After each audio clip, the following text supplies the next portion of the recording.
Congress party నియోజకవర్గ ఇన్ఛార్జీల ప్రక్రియ తుదిదశ చేరుకుంది. అమర్నాథ్ ఉన్నారు, మాట్లాడదాం.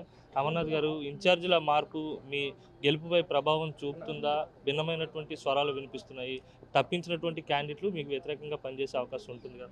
ఇప్పుడు ప్రతి రాజకీయ పార్టీలో లక్షలాది మంది కార్యకర్తలు నాయకులు ఉంటారు.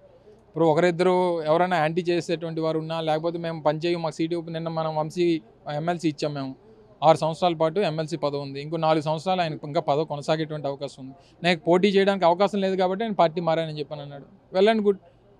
ఇప్పుడు ఆయన ఉండి ఇక్కడ పని చేయకపోవడం కన్నా వెళ్ళిపోవడం మంచిది మాకు. ఆయన ఉండి మేము పని చేయను, నాకు సీట్ ఇస్తేనే పని చేస్తానని అంటే అది మాకు పార్టీ కూడా మంచిది కాదు.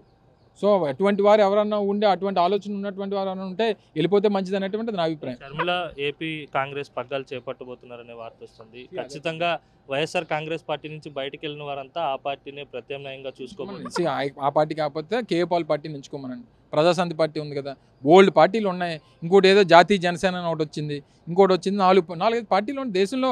కొన్ని వందల వేల రాజకీయ పార్టీలు ఉన్నాయి. ఎవరన్నా ఏదైనా ఎంచుకోవచ్చు, ఎక్కడికైనా వెళ్ళమనండి. మా దగ్గర లేనప్పుడు వాళ్ళు ఎక్కడికి వెళ్తే మాకేంటి? టీడీపీ జనసేన కూటమి వైపు ఈ నేతలంతా చూస్తున్న క్రమంలో వైఎస్ఆర్ జనసేన కూటమి కాదు, టీడీపీ. అది మళ్ళీ జనసేన లేదు అందులో. ఎందుకు లేదు? జనసేన సపరేట్ ఎక్కడ ఉందమ్మా? జనసేన భవిష్యత్తును కూడా లోకేష్ కూర్చొని మాట్లాడుతూ ఉన్నాడంటే వాళ్ళకన్నా సిగ్గుండాలి, సమాధానం చెప్పాలి దానికి. వాళ్ళు ఎవరు అన్ని మూసుకొని కూర్చున్నారంటే ఏంటి అర్థం? కనీసం పోనీ టీడీపీలో పాలిట్ బ్యూరోలో కన్నా పోనీ పవన్ కళ్యాణ్ తీసుకోమనండి.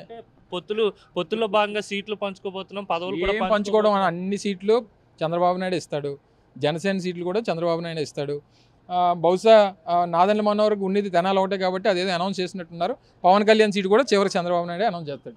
ఇది మొత్తమే చూసుకున్నట్లయితే మాత్రం జనసేన పార్టీ అనేది ప్రత్యేకంగా ఏం లేదు. టీడీపీలో భాగమే జనసేన.